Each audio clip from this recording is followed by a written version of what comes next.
I've got a fairly new, actually only about a year old GE range here, and I'm having this problem where if I turn it off, it keeps igniting.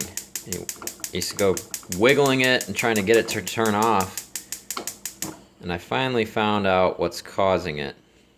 So I looked online, and a lot of things say you gotta dry it. There's water around there, but that's not the case. What you gotta do is pull the knob off, and on the other ones there's this little bit of cardboard there. You gotta take that little bit of cardboard off,